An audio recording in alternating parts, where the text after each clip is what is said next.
Cuando le conté a mi familia que tenía cáncer, mi hermana hizo algo que jamás le perdonaré. Mi hermana mayor, Victoria, se había pasado la vida entera robando cámara. Cuando me dio neumonía a los 14 años, a ella de repente le empezó a bajar y estaba perdiendo un bebé, a pesar de que presumía de ser virgen. En mi graduación de la prepa, anunció su compromiso, mostrando un anillo de fantasía de un novio que ni siquiera existía. La Navidad pasada, literal, interrumpió mi brindis para dar uno ella, mucho más largo. Hace 6 meses, los doctores me dijeron que tenía cáncer de mama y que, si quería vivir, necesitaba una cirugía para extirparme ambos pechos. Me sentía aterrada, sola y necesitaba apoyo más que nunca. Se lo conté a mi familia, pensando que por una vez Victoria no intentaría hacer esto sobre ella. Al principio, Victoria pareció apoyarme de verdad, por primera vez en la vida. Venía conmigo a las citas del doctor y tomaba notas. Me traía mis galletas favoritas y se sentaba conmigo mientras yo lloraba por perder mi cabello con la quimio. Me tomó de la mano cuando tenía miedo y me dijo que iba a superar esto. De hecho, me sentí culpable por haber pensado tantos años que era una egoísta. 2 semanas antes de mi mastectomía programada, estábamos tomando un café en su departamento cuando se puso muy sentimental. He estado pensando tanto en lo que estás pasando, dijo con lágrimas en los ojos. Y tomé una decisión muy importante. Voy a hacerme una mastectomía también, en solidaridad contigo. ¿Ubicas cómo la gente se rapa la cabeza cuando alguien tiene cáncer? Bueno, yo voy a hacer algo aún más significativo. Juro que me reí porque pensé que era una especie de broma rara y de mal gusto. Pero entonces Victoria sacó su celular y me mostró una fecha de cirugía programada para 5 días antes que la mía. Ya se había visto con un cirujano plástico, ya había pagado un anticipo. Hablaba completamente en serio. Traté de explicarle que era una locura, que yo me operaba porque el cáncer literalmente me mataría si no lo hacía. No porque quisiera hacer una declaración simbólica. Victoria se ofendió y empezó a llorar más fuerte. Estoy tratando de demostrarte que no estás sola en esto. Estoy sacrificando mi cuerpo por ti. Elijo pasar por el mismo dolor. Le dije que no era para nada lo mismo, pero no quiso escuchar. Durante la siguiente semana, Victoria no paró de publicar en redes sociales sobre su próxima cirugía y su viaje de solidaridad, y lo difícil que había sido para ella tomar esa valiente decisión. Inició una colecta en línea para los costos de su cirugía, a pesar de que no tenía cáncer y obviamente el seguro de gastos médicos no lo cubriría. La gente que ni la conocía donó miles de pesos, llamándola heroína y un ángel. Ella publicaba selfies llorando con descripciones sobre su inmenso valor. Victoria se operó primero y actuó como si fuera la primera persona en la historia en pasar por algo difícil. Subió fotos desde el hospital, videos llorando sobre lo dolorosa que era la recuperación y párrafos enormes sobre su coraje. Nuestra madre se quedó en su casa una semana entera, ayudándola a recuperarse y cocinándole todos sus antojos. Cuando yo tuve mi cirugía, la de cáncer de verdad, 5 días después, mi mamá solo pudo quedarse conmigo 2 días porque, según ella, tu hermana todavía me necesita, mija. Le está costando mucho trabajo adaptarse a su nuevo cuerpo. Yo tenía drenes saliéndome del pecho y apenas podía levantar los brazos, pero tuve que cuidarme sola porque Victoria necesitaba más a nuestra madre. En la cena familiar, 2 semanas después de ambas cirugías, mis papás le organizaron una fiesta a Victoria. La llamaron una celebración al valor, y había un pastel con su nombre escrito con betún. Mis tíos dieron discursos sobre la persona tan increíble que era por elegir esto cuando no tenía por qué. Yo estaba sentada ahí, todavía con los drenes puestos por quitarme un cáncer real, y ni una sola persona me preguntó cómo me sentía o si estaba bien. Victoria se levantó y dio un discurso larguísimo y lloroso sobre lo difícil que es verse al espejo ahora, que nunca volverá a sentirse mujer, pero que todo valió la pena para apoyar a su hermanita en su proceso. Ella sollozaba, todos los demás lloraban, y no paraban de llamarla santa y mártir. Traté de decir algo, de que todo esto era una completa locura, pero mi papá literal me calló. «Deja que tu hermana tenga su momento», me susurró.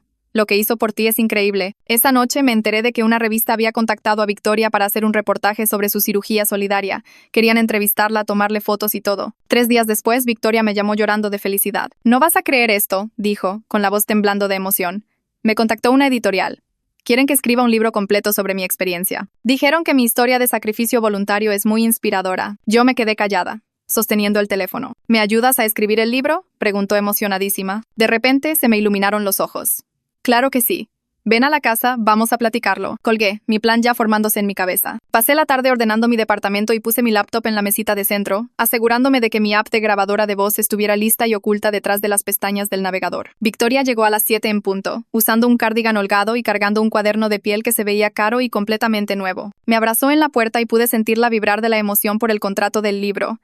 Le preparé un té de manzanilla en las tazas que me regaló mi tía la Navidad pasada, esas que tienen frases inspiradoras sobre la fuerza y que ahora se sentían amargas e irónicas. Nos acomodamos en mi sillón desgastado y abrí un documento en blanco en mi laptop, poniéndola de forma que Victoria no pudiera ver el nombre del archivo que tecleé en la parte superior. Ella se lanzó a describir su visión para el libro sin que yo le preguntara, gesticulando con las manos y describiéndolo como una memoria sobre el sacrificio, la hermandad y elegir la solidaridad por encima de la comodidad. Habló de que quería que la portada mostrara a dos mujeres tomadas de la mano, quizás en silueta contra un atardecer, algo que hiciera llorar a la gente en la librería. Escribí todo lo que dijo, palabra por palabra, viéndola actuar esta versión retorcida de empatía mientras mis cicatrices quirúrgicas aún dolían debajo de mi blusa. Ella no tenía ni idea de lo demencial que sonaba todo, describiendo capítulos sobre su viaje emocional y su decisión de sacrificar su cuerpo. Nunca reconoció que lo de mi cuerpo no fue una elección ni una declaración, sino una necesidad médica. Esperé a que tomara aire antes de pedirle que me contara todo su proceso de decisión,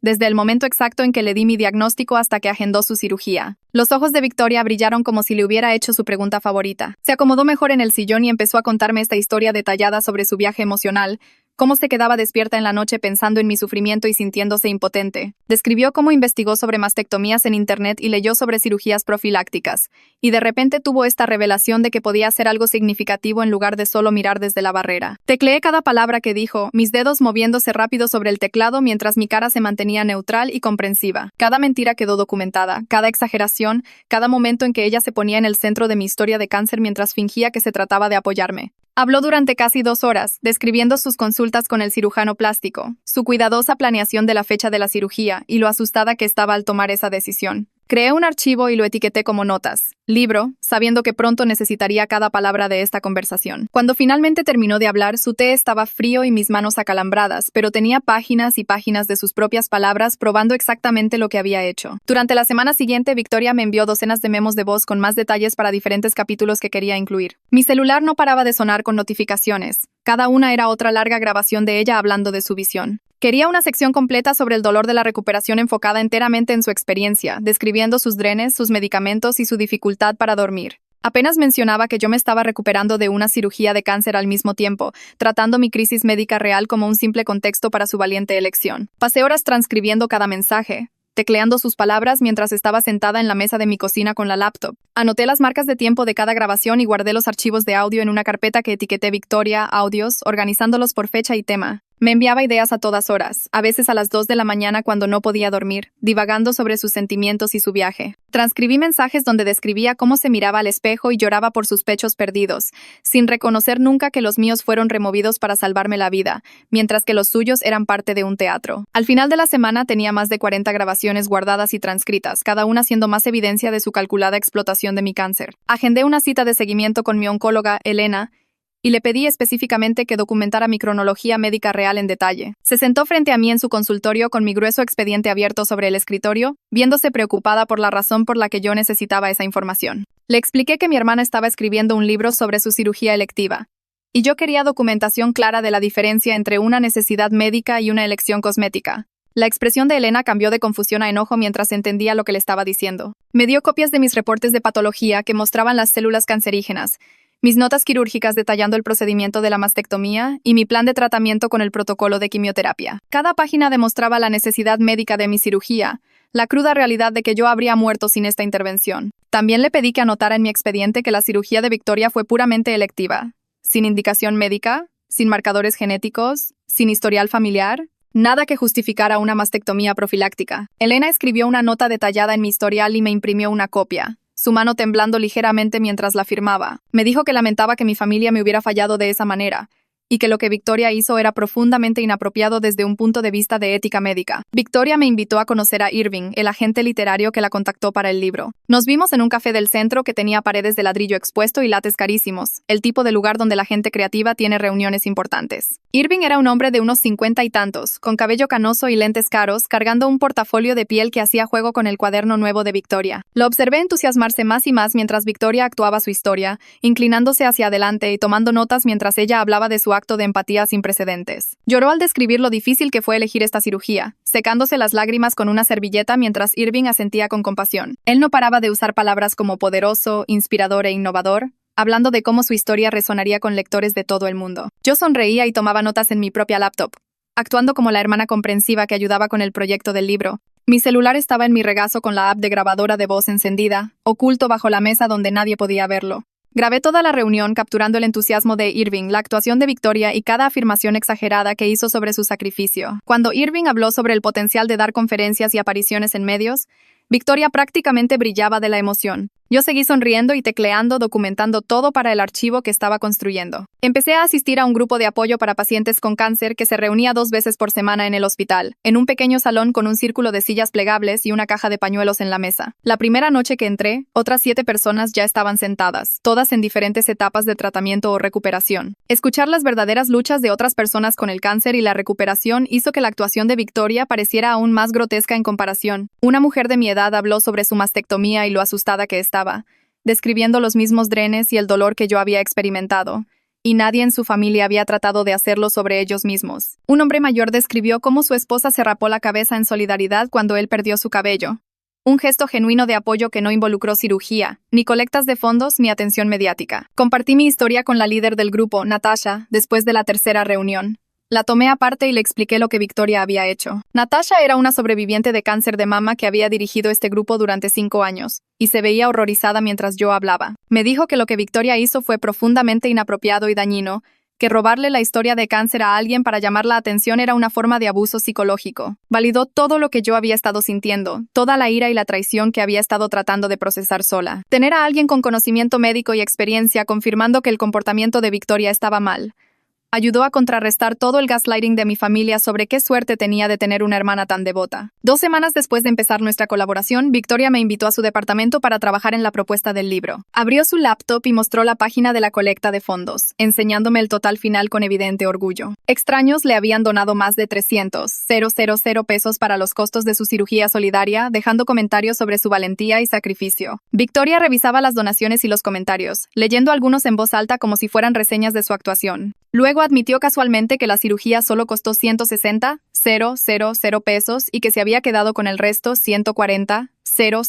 pesos para gastos de recuperación, como pedir comida a domicilio y servicios de limpieza. Lo dijo con tanta naturalidad como si fuera completamente razonable embolsarse 140,000 pesos de gente que pensaba que estaba ayudando con costos médicos. Tomé capturas de pantalla de todo mientras ella estaba en el baño, capturando la cantidad total recaudada, los costos de la cirugía que acababa de admitir y docenas de comentarios de donantes alabando su sacrificio. Fotografié comentarios de personas que decían que desearían tener una hermana como ella, de pacientes con cáncer agradeciéndole su compasión, de extraños llamándola ángel y heroína. Cada captura de pantalla fue a mi carpeta de evidencia, construyendo un registro completo de su fraude. Contacté a Harvey, el periodista que escribió el artículo original sobre la cirugía solidaria de Victoria, usando un correo casual, fingiendo que quería ayudar con una pieza de seguimiento. Respondió con entusiasmo y nos vimos en un café cerca de la oficina de su periódico. Le dije que estaba ayudando a Victoria con su libro, y pensé que él querría colaborar para expandir la historia. Harvey estaba emocionado con la idea y compartió sus notas y grabaciones de la entrevista con Victoria, pensando que me estaba ayudando a ayudarla. Escuché las grabaciones en mi laptop mientras él explicaba su proceso de reporteo. Escuché a Victoria hacer afirmaciones sobre riesgos quirúrgicos y tiempos de recuperación que contradecían directamente todo lo que mi oncóloga me había dicho. Describió su cirugía como médicamente compleja y peligrosa,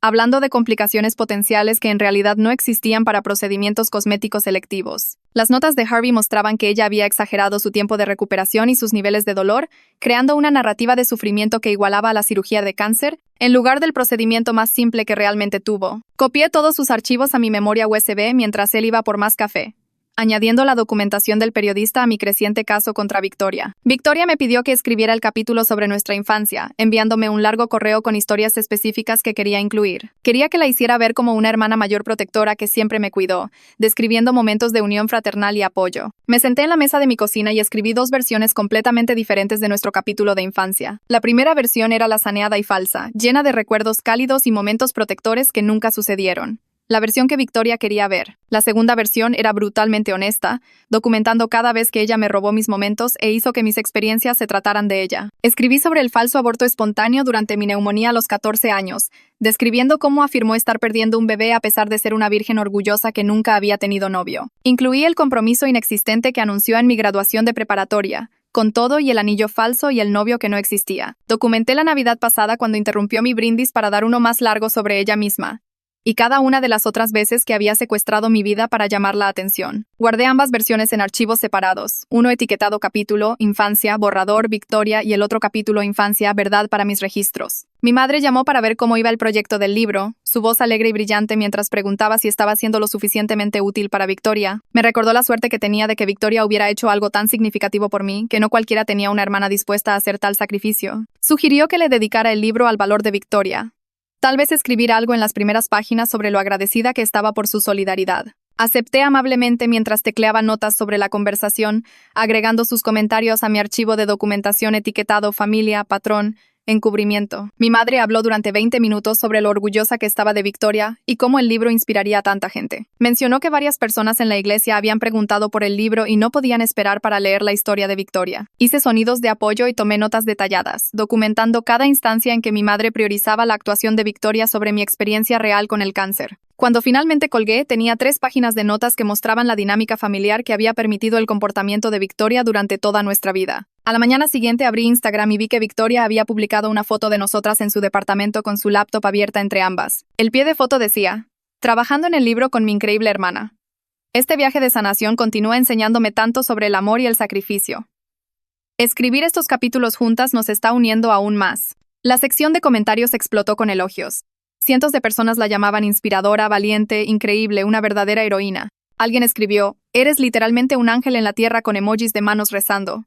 Otro comentario decía: doné para tu cirugía y ver cómo sigues apoyando a tu hermana me enorgullece tanto. Empecé a tomar capturas de pantalla de todo. Cada publicación, cada comentario, cada compartir. Creé una nueva carpeta en mi laptop etiquetada evidencia, redes sociales y guardé cada imagen con la fecha y la hora. Victoria había publicado 6 veces en la última semana sobre escribir el libro, siempre posicionándose como la valiente que me ayudaba a procesar mi trauma. Nunca mencionó que yo era la que en realidad estaba escribiendo la mayor parte del contenido, o que su cirugía era completamente innecesaria. Pasé 2 horas revisando todo su historial de redes sociales, documentando cada mentira que había dicho sobre su recuperación, cada exageración sobre su dolor, cada publicación que hacía sonar su cirugía como algo médicamente complejo en lugar de un trabajo cosmético electivo. 3 semanas después del inicio del proyecto, le envié un mensaje a Victoria preguntándole si podía darme copias de sus expedientes médicos de la cirugía para asegurarnos de tener todos los detalles correctos en el libro. No respondió en 6 horas, lo cual era raro en ella. Cuando finalmente contestó, dijo que tendría que checar con el consultorio de su doctor sobre la entrega de los mismos. 2 días después, dejó un sobre de Manila en mi departamento. Adentro había 10 páginas de documentos del consultorio de su cirujano plástico, pero se veían extraños. Las páginas eran fotocopias de fotocopias.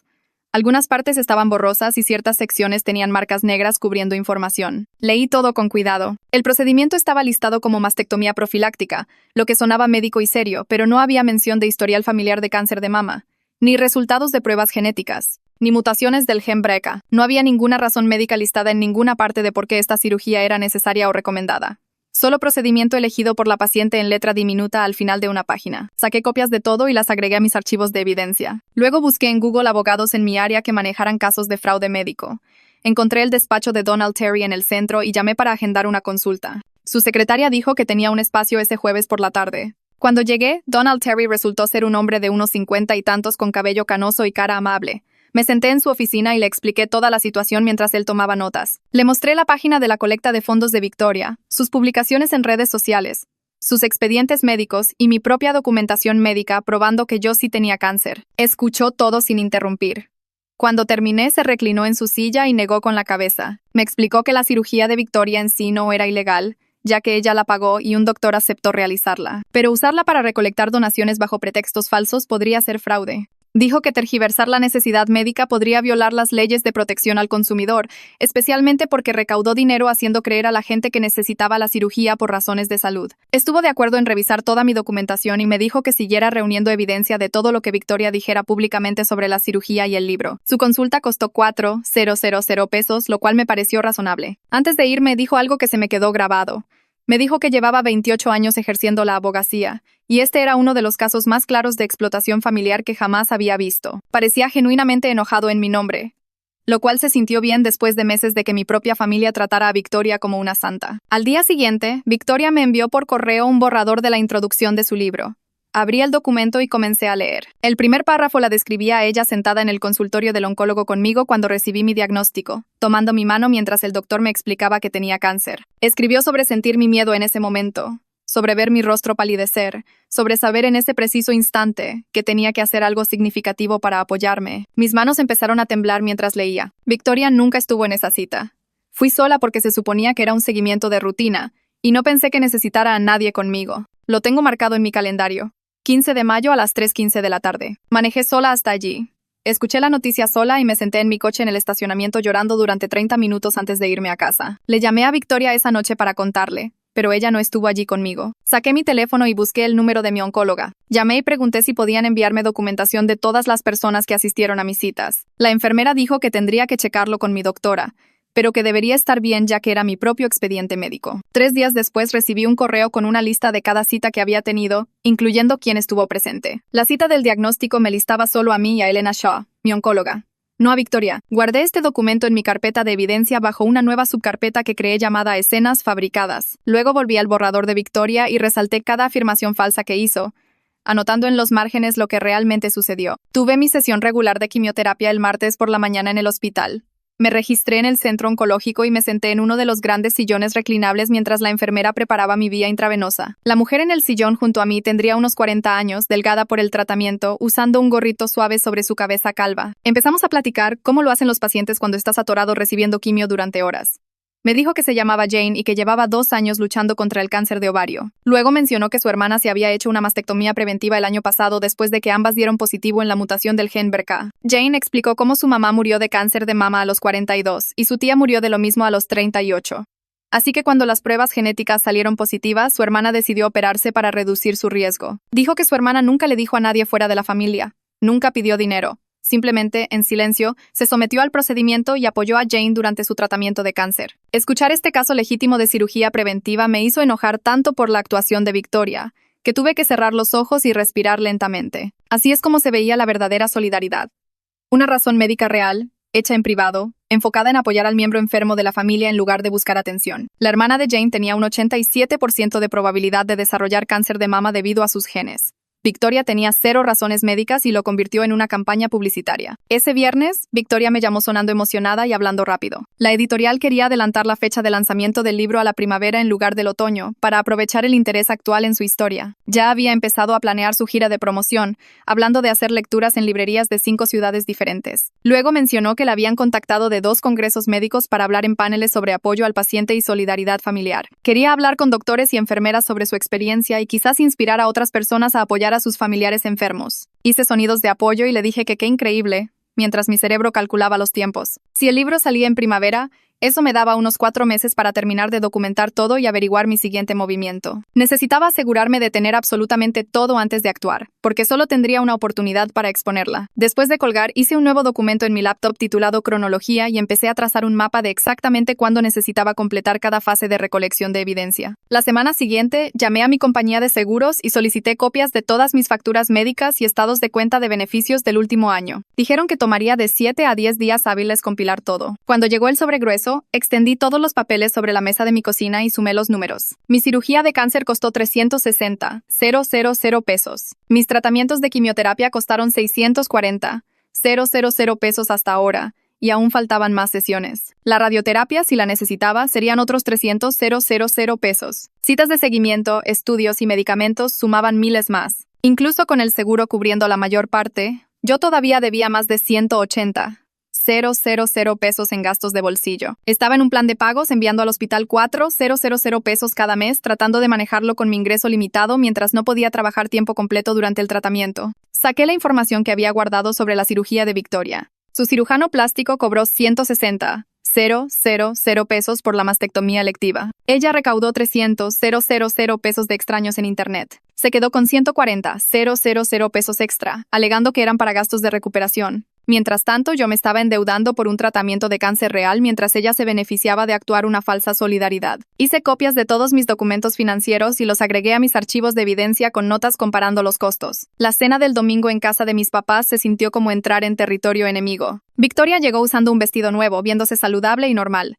Su cirugía de reconstrucción estaba completamente sanada. Esperó hasta que todos estuvieran sentados en la mesa con comida en sus platos antes de hacer su anuncio. Dijo que el libro ya tenía un título oficial: Eligiendo su dolor, el sacrificio de una hermana. A mi padre, Garrett, de hecho se le llenaron los ojos de lágrimas. Se levantó y abrazó a Victoria, diciéndole lo orgulloso que estaba de su compasión y su valor. Mi madre empezó a llorar también, diciendo que el título era hermoso y significativo. Nadie preguntó por los resultados de mi último estudio, que habían salido limpios 3 días antes. Nadie preguntó cómo estaba manejando los efectos secundarios de mi último tratamiento de quimio, que me habían dejado exhausta y con náuseas durante una semana. Me senté allí, jugando con la comida en mi plato mientras mi familia celebraba el libro de Victoria sobre cómo explotar mi cáncer. Después de 20 minutos de escucharlos discutir su próxima gira del libro, Me disculpé para ir al baño. Cerré la puerta con seguro. Me senté en el borde de la tina y lloré tan silenciosamente como pude durante 5 minutos. Luego me lavé la cara, me arreglé el maquillaje y volví a la mesa, sonriendo como si nada estuviera mal. El miércoles siguiente, me reuní con Natasha Elliott en un café cerca del hospital. Natasha dirigía mi grupo de apoyo para el cáncer y le había mencionado la situación de Victoria hacía unas semanas. Llevé mi laptop y le mostré todo lo que había documentado. Las publicaciones en redes sociales, los expedientes médicos, la información financiera, las escenas fabricadas en el borrador del libro de Victoria. Natasha leyó todo con cuidado, su expresión volviéndose más seria con cada página. Cuando terminó, me contó sobre otras 2 mujeres en su red cuyos familiares habían hecho cosas similares durante su tratamiento de cáncer. La madre de una mujer había iniciado una gran colecta de fondos alegando que era la cuidadora principal y luego se gastó el dinero en unas vacaciones. El hermano de otra mujer había publicado constantemente en redes sociales sobre el cáncer de su hermana, haciéndose ver como un cuidador devoto mientras apenas la visitaba. Natasha dijo que ambas mujeres estarían dispuestas a hablar conmigo y proporcionar declaraciones escritas sobre el daño psicológico de tener familiares que explotan tu crisis médica para obtener atención o dinero. Me explicó que no solo estaba construyendo un caso contra Victoria, estaba documentando un patrón de comportamiento que lastimaba a los pacientes con cáncer. Me dio la información de contacto de ambas mujeres y me dijo que las buscara cuando estuviera lista. 2 semanas después, Victoria me pidió que la ayudara con las fotos para los materiales de marketing del libro. Contrató a un fotógrafo y quería tomas de nosotras juntas que se vieran fraternales y solidarias para el sitio web del libro y cosas promocionales. Acepté y me presenté en su departamento el sábado por la mañana. El fotógrafo nos hizo sentarnos juntas en el sillón de Victoria, acercar nuestras cabezas, tomarnos de las manos, sonreír a la cámara. Entre tomas, noté que Victoria usaba una blusa ajustada que mostraba su pecho reconstruido, viéndose completamente normal y simétrico. Mientras tanto, yo todavía tenía hinchazón visible bajo mi blusa holgada y apenas me habían quitado los drenes quirúrgicos. Mi pecho estaba desigual y lleno de cicatrices, y yo todavía lidiaba con el dolor y la movilidad limitada en mis brazos. El fotógrafo no paraba de decirle a Victoria lo valiente que se veía, lo fuerte, lo inspiradora. Tomó probablemente 200 fotos en 2 horas, y en cada una, Victoria estaba posicionada como la heroína de la historia. Después de que se fue, Victoria me mostró algunas de las fotos en su laptop y me preguntó cuáles me gustaban más. Señalé algunas imágenes al azar y le dije que todas se veían geniales. Mientras por dentro, pensaba en cómo se verían estas fotos cuando saliera a la luz la verdad sobre sus mentiras. De vuelta en mi departamento esa noche, abrí mi laptop y saqué la cuenta de Instagram de Victoria junto con mi calendario médico. Empecé a tomar capturas de pantalla de cada publicación que hizo sobre su recuperación, anotando las fechas y los pies de foto. El 15 de octubre, publicó una selfie llorando sobre un dolor insoportable y lo difícil que era siquiera salir de la cama. Mi calendario mostraba que yo tuve una sesión de quimioterapia de 4 horas ese mismo día. El 22 de octubre, compartió una larga publicación sobre el costo emocional de mirar sus cicatrices. Yo estaba en una cita de seguimiento quirúrgico para que me quitaran los drenes. Creé una hoja de cálculo con 3 columnas. Publicaciones de Victoria, mis citas médicas reales y el crudo contraste entre su actuación y mi realidad. El patrón era innegable cuando lo veías todo junto, lado a lado. Cada vez que ella afirmaba estar sufriendo, yo estaba realmente en el hospital lidiando con el tratamiento del cáncer. Guardé todo en una carpeta etiquetada evidencia, cronología e hice copias de seguridad en 3 lugares diferentes. 2 días después sonó mi teléfono con un número que no reconocí. La mujer se presentó como una escritora de la revista que contactó a Victoria. Explicó que querían incluir mi perspectiva en el reportaje sobre la cirugía solidaria. Mantuve mi voz agradable y pregunté qué ángulo planeaban para el artículo. Lo describió como la historia más hermosa de amor fraternal frente al cáncer, sobre cómo Victoria eligió caminar este doloroso sendero junto a mí. Me di cuenta de que no tenía idea de que la cirugía de Victoria era completamente innecesaria y electiva. Cortésmente rechacé la entrevista, pero le pedí su información de contacto en caso de que cambiara de opinión. Me dio su correo directo y su número de celular.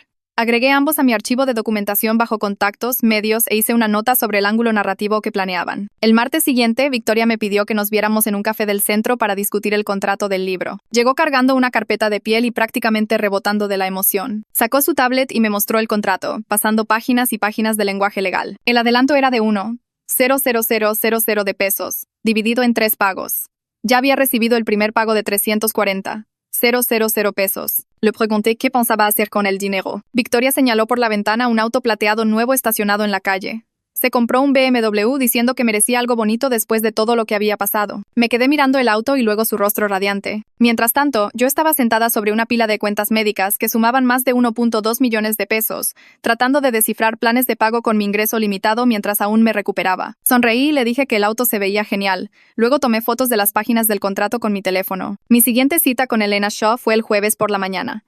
Me senté en su consultorio y le expliqué cómo el comportamiento de Victoria estaba afectando mi recuperación. Le conté sobre el contrato del libro, la atención de los medios, la dinámica familiar y lo agotador que era ver a todos celebrar a Victoria mientras yo lidiaba con el tratamiento real del cáncer. Elena escuchó atentamente y tecleó notas en mi expediente médico. Documentó que el estrés familiar estaba complicando mi tratamiento y mi sanación emocional. Cuando terminó, me miró y dijo que podía escribir una carta describiendo la naturaleza dañina de las acciones de Victoria si alguna vez necesitaba validación profesional. Le agradecí y le pedí que agregara esa oferta a mi archivo. Me imprimió una copia de sus notas y las agregué a mi creciente colección de evidencia. 4 semanas después de nuestra colaboración, Victoria me envió un mensaje de texto tarde una noche. Dijo que la habían contactado de varios programas de entrevistas que querían presentar su historia.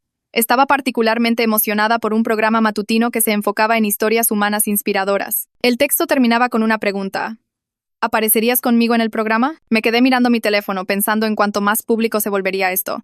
Más publicidad significaba que más gente eventualmente vería la verdad. Le respondí que me encantaría apoyarla y que definitivamente aparecería en el programa con ella. Me respondió con 3 emojis de corazón y dijo que me mantendría al tanto de la fecha de grabación. A la mañana siguiente, abrí un correo de Victoria con la última versión de la propuesta de su libro adjunta. Revisé el documento, leyendo sus descripciones del proceso de cirugía y recuperación. Entonces dejé de avanzar. Incrustadas en la propuesta había fotos que reconocí de inmediato. Eran mis fotos postoperatorias reales. Fotos que tomé con mi teléfono para mi propia documentación médica. Fotos de mi pecho con los drenes. Mis sitios quirúrgicos hinchados. Mi cuarto de recuperación. De alguna manera, había entrado en mi teléfono y las había copiado sin preguntar. Inmediatamente llamé a Donald Terry y le expliqué lo que encontré. Confirmó que esto era una violación de mis derechos de privacidad y potencialmente una infracción de derechos de autor, ya que yo tomé las fotos. Le reenvié la propuesta completa y me dijo que documentara todo y lo agregara a mi expediente del caso. Esa tarde llamó mi tía. Pasó 15 minutos diciéndome lo increíble que era Victoria y lo agradecida que debería estar de tener una hermana tan devota. Luego mencionó algo que me hizo enderezarme. Victoria había estado dando su testimonio en su iglesia sobre su experiencia, dando pláticas sobre el sacrificio y la hermandad. La iglesia había estado aceptando donaciones para investigación del cáncer a mi nombre después de cada plática. Le agradecí a mi tía por avisarme y colgué. Inmediatamente llamé a la oficina de la iglesia y pregunté sobre el programa de donaciones. La mujer con la que hablé revisó sus registros y me dijo que Victoria había recolectado 60,000 pesos durante el último mes. Le pregunté a dónde se fue el dinero y dijo que Victoria se lo llevó para donarlo a una organización de cáncer. Pregunté a qué organización y no supo decirme. Solicité copias de cualquier documentación que tuvieran y agregué una nota a mi archivo de que este dinero nunca llegó a ninguna organización benéfica de cáncer real. La semana siguiente, asistí a un taller sobre publicación de libros en el centro comunitario. La instructora pasó 2 horas explicando cómo las editoriales verifican las afirmaciones en las memorias, especialmente después de varios casos de fraude de alto perfil. Habló sobre los procedimientos de fact-checking, verificación de hechos, y cómo las editoriales pueden ser consideradas responsables por publicar información falsa. Esto era particularmente cierto para historias que generaban donaciones caritativas o simpatía pública. Tomé notas detalladas sobre precedentes legales y responsabilidad de la editorial. La información dio forma a toda mi estrategia. En lugar de solo exponer a Victoria públicamente, podía acercarme a la editorial directamente sobre los riesgos de responsabilidad legal.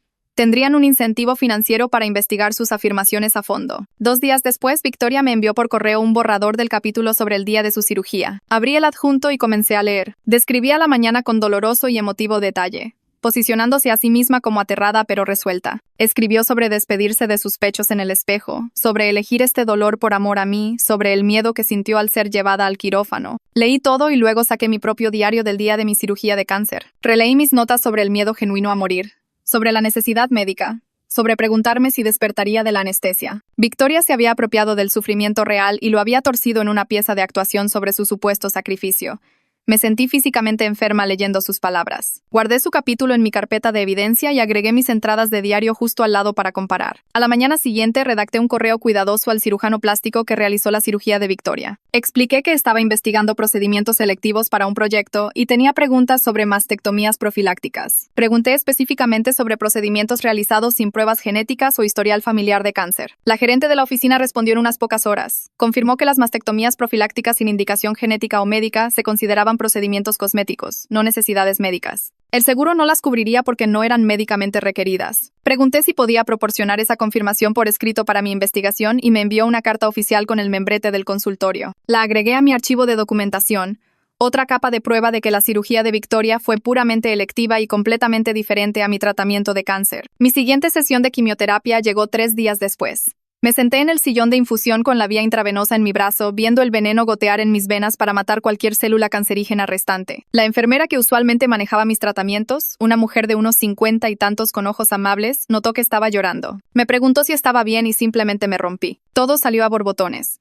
La cirugía solidaria de Victoria, el fraude de la colecta, el contrato del libro, cómo mi familia la celebraba mientras yo me recuperaba sola de una cirugía de cáncer real. La enfermera acercó una silla y escuchó toda la historia, su expresión cambiando de preocupación a horror. Me dijo que había sido enfermera oncológica durante 20 años y había visto a familiares hacer cosas terribles a los pacientes, pero nunca algo como esto. Dijo que lo que Victoria hizo era abuso emocional disfrazado de apoyo y que le daba asco. Antes de irme ese día me dio su correo personal y se ofreció a escribir una declaración profesional sobre el daño psicológico de que te roben tu experiencia de cáncer y la usen para llamar la atención. Dijo que tener a profesionales médicos validando mi experiencia podría ayudar a contrarrestar el gaslighting que mi familia había estado haciendo. Le di las gracias y agregué su información de contacto a mi archivo de evidencia. 2 días después de esa sesión de quimio, Victoria me envió un mensaje pidiéndome que fuera a su casa porque tenía algo emocionante que mostrarme. Manejé a su departamento y la encontré prácticamente brincando de la emoción.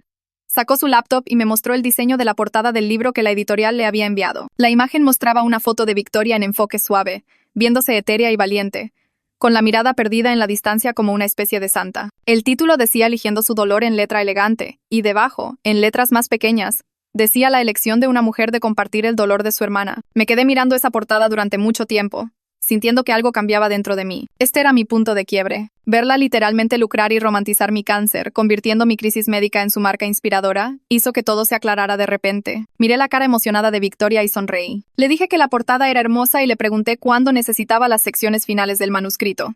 Dijo que en 2 semanas y le prometí que tendría todo listo. Ese fin de semana despejé toda mi agenda y pasé sábado y domingo compilando todo en un único documento exhaustivo. Empecé con mis expedientes médicos mostrando el diagnóstico de cáncer, los reportes de patología, las notas quirúrgicas y mi plan de tratamiento. Luego agregué los expedientes médicos de Victoria mostrando su procedimiento electivo sin indicación médica. Incluí los registros financieros comparando mis 1.2 millones de pesos en costos de tratamiento de cáncer con su cirugía cosmética de 160,000 pesos. Imprimí cada publicación en redes sociales que Victoria hizo sobre su cirugía solidaria, organizándolas cronológicamente con marcas de tiempo. Agregué capturas de pantalla de la página de la colecta de fondos mostrando que recolectó 300,000 pesos cuando su cirugía solo costó 160,000. Incluí las grabaciones que había hecho de nuestras reuniones de colaboración del libro donde fabricaba escenas y exageraba su experiencia. Compilé declaraciones de testigos de mi grupo de apoyo sobre el daño psicológico de la explotación familiar. Agregué la comparación de la cronología que mostraba a Victoria publicando sobre su sufrimiento en días en que yo estaba en citas de quimioterapia. Organicé facturas médicas, estados de cuenta del seguro,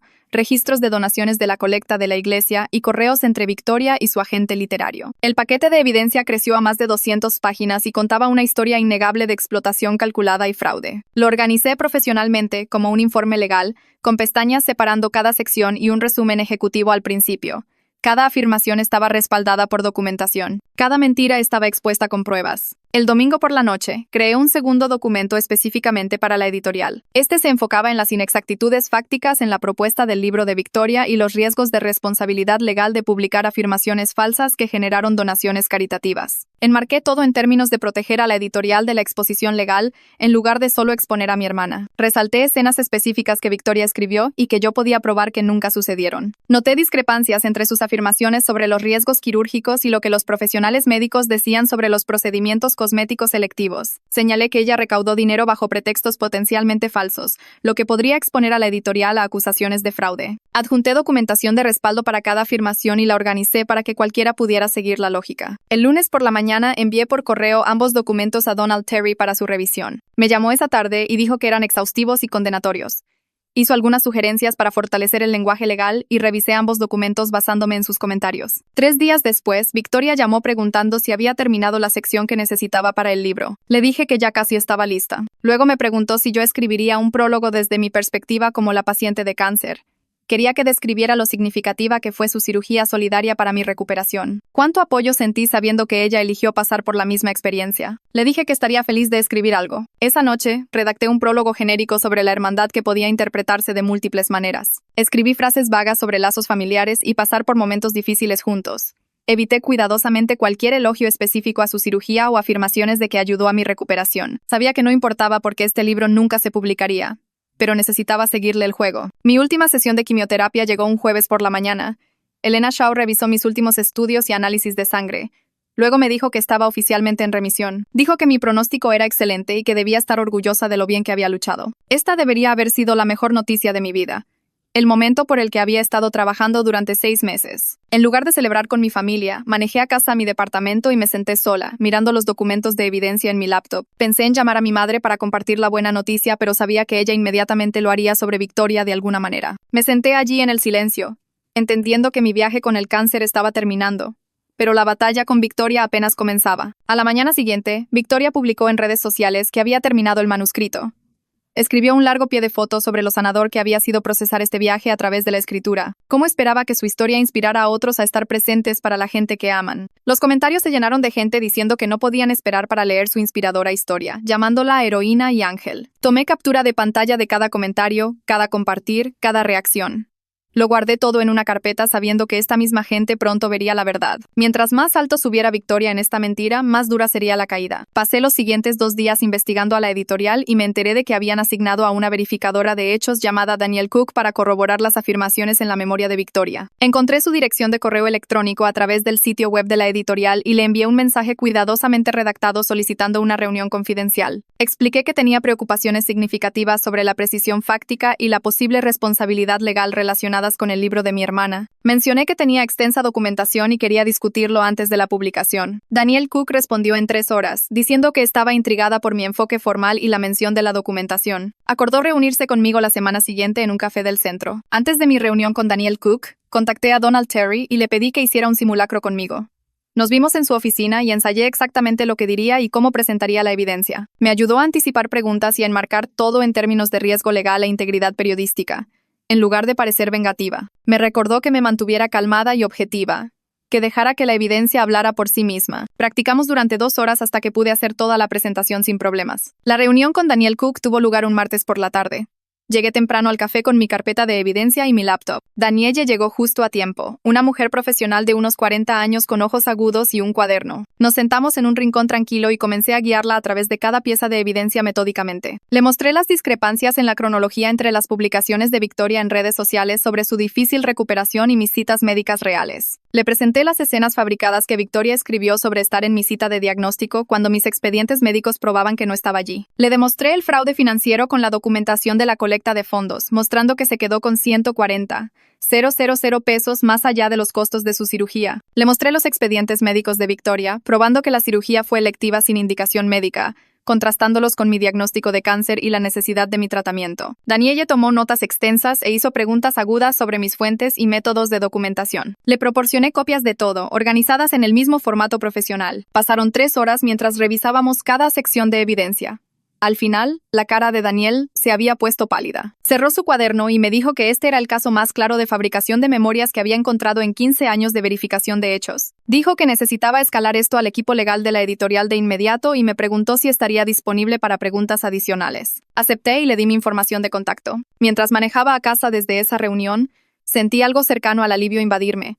La verdad finalmente iba a salir a la luz. Danielle cerró su cuaderno y me miró a través de la mesa. Me dijo que necesitaba llevar esto directamente al equipo legal de la editorial.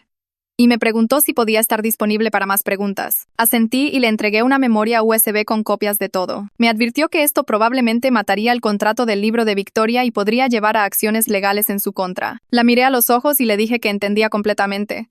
La rendición de cuentas me importaba más que mantener la paz con mi familia. Se levantó y me estrechó la mano, agradeciéndome por haberme presentado antes de que imprimieran una historia fraudulenta. Manejé a casa sintiéndome más ligera de lo que me había sentido en meses. Durante 3 días no supe nada de la editorial. Victoria seguía publicando en redes sociales sobre el libro que saldría pronto. Compartía actualizaciones emocionadas sobre diseños de portada y planes de marketing. Fui a mi grupo de apoyo el martes por la noche y le conté a Natasha sobre la reunión con la verificadora de hechos. Se sentó a mi lado y me apretó la mano.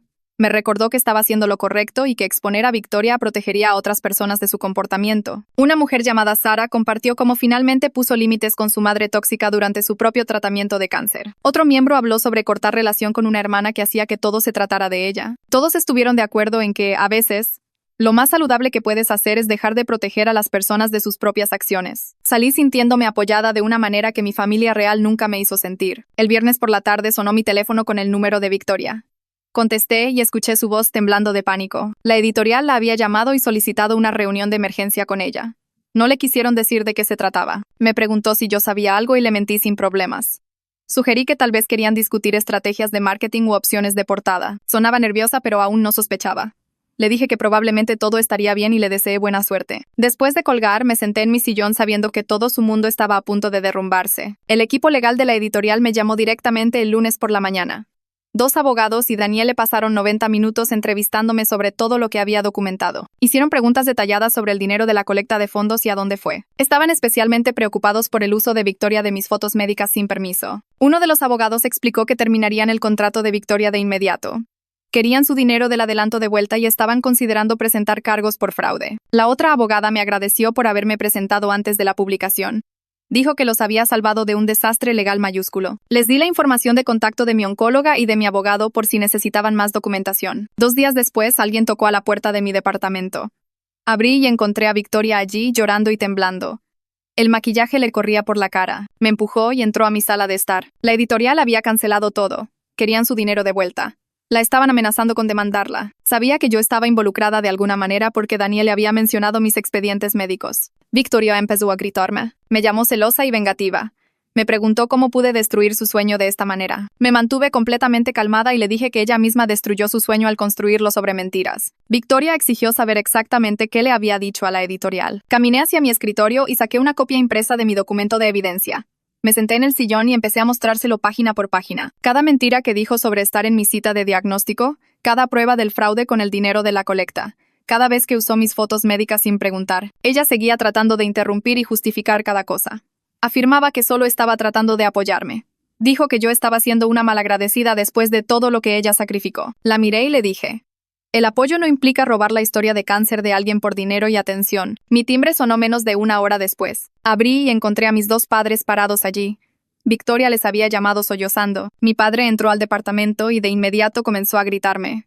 Dijo que había saboteado la oportunidad de Victoria por puro rencor. Mi madre estaba detrás de él llorando. Me preguntó cómo podía ser tan cruel con mi hermana después de todo lo que Victoria sacrificó por mí. Algo dentro de mí finalmente se rompió. Les grité de vuelta que Victoria no sacrificó nada, que explotó mi cáncer para llamar la atención mientras yo luchaba por mantenerme viva. Mis manos temblaban y las lágrimas corrían por mi cara. Agarré la carpeta de evidencia de mi escritorio y se la aventé a mi padre. Obligué a mis padres a sentarse y mirar la cronología de las mentiras de Victoria. Les mostré el fraude de la colecta de fondos con las cantidades exactas en pesos. Les mostré mis fotos médicas que Victoria robó de mi teléfono. Mi padre seguía tratando de minimizar todo. Decía que Victoria solo se dejó llevar por sus buenas intenciones. Mi madre sugirió que podíamos arreglar esto como familia si yo me disculpaba con la editorial. Me levanté y les dije a ambos que estaba harta de proteger a Victoria de las consecuencias. Señalé mi puerta y les dije que se largaran de mi departamento en ese mismo instante. Durante la siguiente semana, mi teléfono sonó constantemente con llamadas de familiares. Mi tía llamó y se disculpó por no ver la situación con claridad.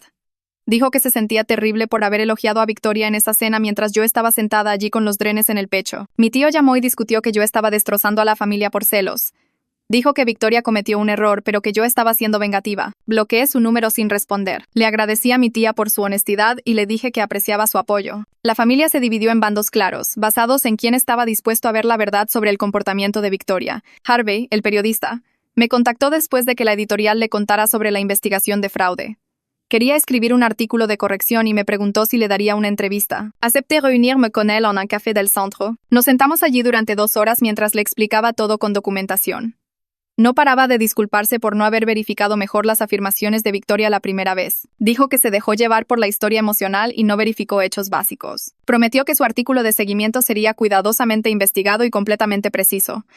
Le di permiso para citarme y usar mis expedientes médicos como evidencia. Esa misma noche, Victoria publicó en redes sociales que el contrato del libro se había caído debido a diferencias creativas con la editorial. Escribió un largo pie de fotos sobre cómo la industria editorial no entiende el verdadero sacrificio y cómo ella se negó a permitir que diluyeran su mensaje. En menos de 2 horas, alguien filtró capturas de pantalla del equipo legal de la editorial que mostraban la investigación de fraude. Los comentarios en su publicación explotaron con gente exigiendo la devolución de sus donaciones y llamándola mentirosa y estafadora. Antiguos seguidores escribieron que se sentían manipulados y usados. Alguien encontró la página original de la colecta de fondos y calculó que había recaudado 300,000 pesos para una cirugía de 160,000. La gente comenzó a etiquetar a medios de comunicación y a la Profeco. Victoria intentó borrar comentarios, pero seguían llegando más rápido de lo que podía eliminarlos. A las 9 de la noche, eliminó su cuenta de Instagram por completo.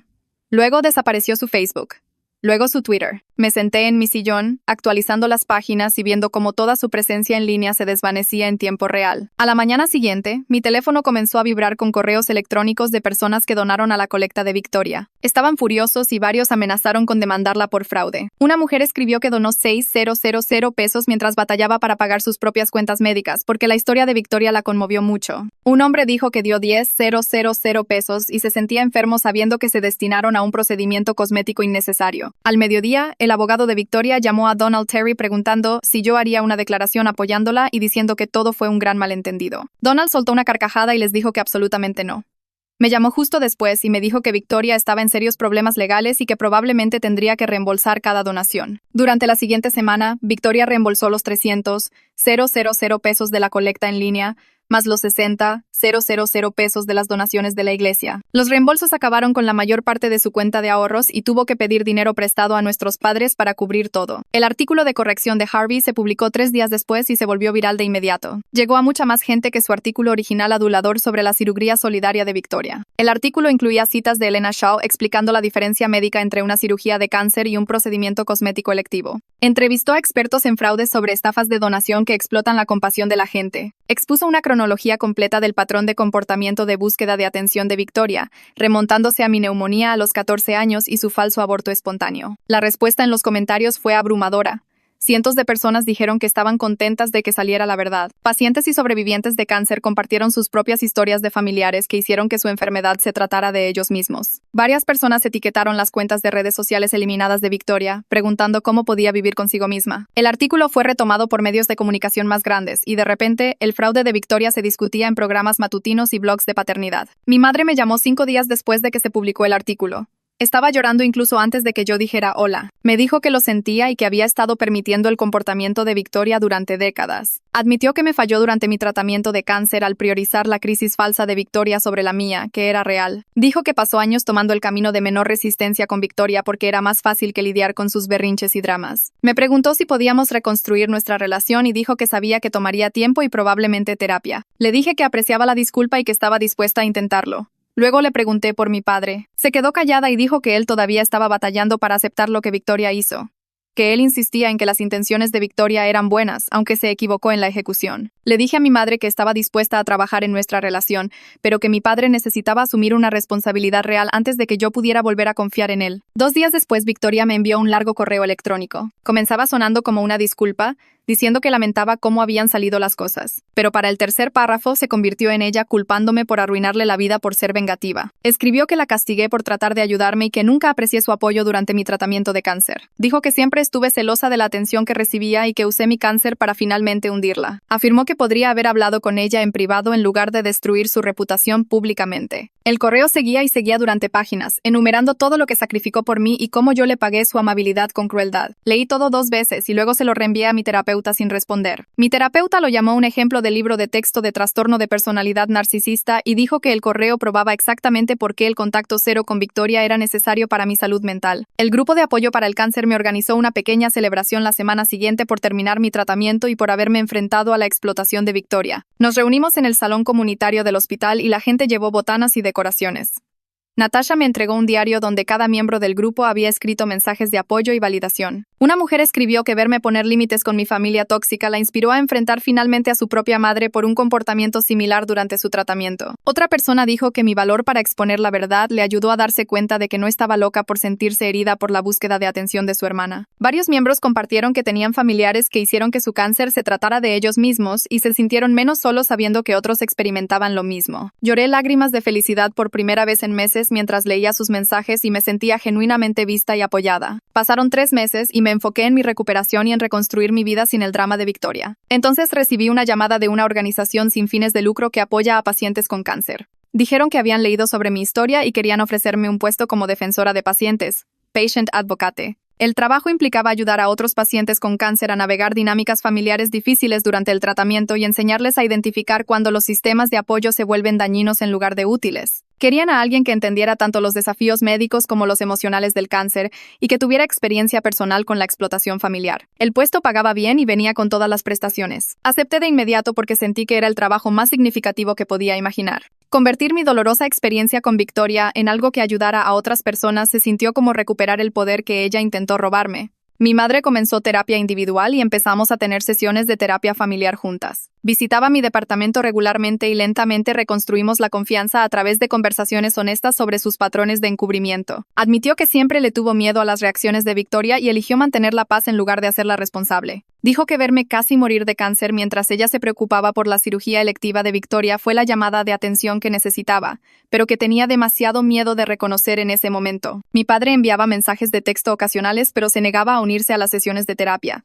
Seguía manteniendo que Victoria era una incomprendida y que yo exageré sus errores. Acepté que mi relación con él podría no sanar por completo y que no podía obligarlo a ver la verdad que él no quería enfrentar. Victoria se mudó a otro estado 6 meses después de que todo se vino abajo.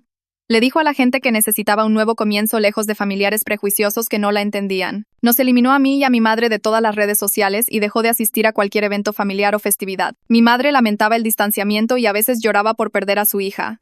Pero también reconoció que Victoria necesitaba asumir una responsabilidad real por sus acciones antes de que cualquier reconciliación fuera posible. Algunos familiares lejanos mantuvieron contacto con Victoria y evitaban cuidadosamente mencionarla cerca de mí.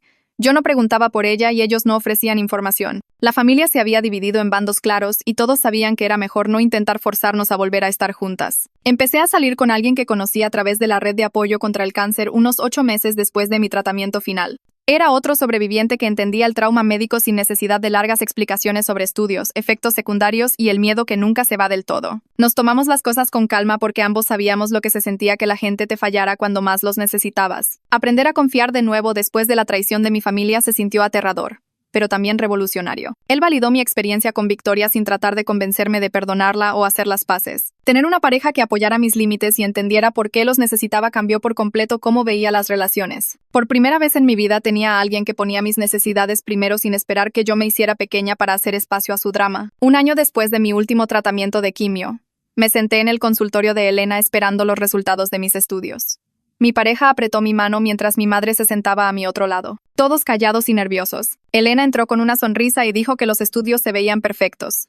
No había señales de cáncer en ninguna parte y mi pronóstico era excelente. Todos empezamos a llorar y a abrazarnos allí mismo en su consultorio. Esa noche mi grupo de apoyo me organizó una pequeña fiesta en casa de Natasha con pastel y globos, y con la gente que realmente estuvo presente cuando los necesité. Miré alrededor de la habitación a mi madre, que había hecho el trabajo duro de la terapia, a mi pareja, que entendía el trauma médico sin explicaciones, a los miembros del grupo que validaron mi experiencia cuando mi familia no lo hizo, y me di cuenta de que había construido algo más saludable de lo que mi familia biológica jamás fue. Nadie estaba compitiendo por atención o haciendo que mi momento se tratara de ellos mismos. Solo gente genuina celebrando mi supervivencia. 3 meses después, publiqué un artículo en una revista de defensa del cáncer sobre los familiares que explotan las crisis médicas para llamar la atención. Escribí sobre reconocer las señales de advertencia y poner límites con parientes que hacen que tu enfermedad se trate de ellos. La respuesta me sorprendió, porque cientos de personas comentaron y enviaron correos compartiendo historias casi idénticas sobre padres, hermanos o primos que convirtieron su cáncer en una actuación. Algunos tenían parientes que fingían enfermedades por compasión. Otros tenían familiares que recaudaban fondos usando su diagnóstico. Y muchos describieron sentirse culpables por estar enojados por ello. Me convertí en una voz para los pacientes a quienes sus familias les fallaron. Y eso se sintió más significativo que cualquier apoyo que Victoria fingió ofrecer. Mi supervisora en el puesto de defensora de pacientes me llamó a su oficina 6 meses después de que se publicó el artículo. Dijo que el hospital quería crear un nuevo programa enfocado específicamente en dinámicas familiares tóxicas durante el tratamiento del cáncer, y querían que yo lo dirigiera. La promoción venía con un aumento significativo y la oportunidad de capacitar al personal del hospital sobre cómo reconocer señales de explotación del paciente. Desarrollé recursos para personas cuyos sistemas de apoyo se volvieron dañinos en lugar de útiles. Creé pautas para que los equipos médicos identificaran la interferencia familiar y construí una red que conectaba a pacientes que necesitaban apoyo genuino. La traición de Victoria se convirtió en la base para un cambio sistémico que ayudó a cientos de personas a poner límites y protegerse. 2 años después de mi diagnóstico, me desperté en mi departamento junto a mi pareja, preparé café y me alisté para ir al trabajo como una persona normal. Mi cabello había vuelto a crecer, Mis cicatrices quirúrgicas se habían desvanecido y me sentía fuerte y saludable. Mi madre nos visitó ese fin de semana y cenamos juntos. Nuestra relación ahora construida sobre la honestidad en lugar del encubrimiento. Me preguntó cómo iba el trabajo y realmente escuchó mi respuesta sin mencionar a Victoria. Rara vez pensaba en mi hermana, excepto cuando mi trabajo ayudaba a alguien que lidiaba con una situación similar, e incluso entonces, se sentía distante, como recordar algo que le pasó a otra persona. No solo sobreviví al cáncer, sobreviví a la disfunción de mi familia y construí una vida mejor del otro lado.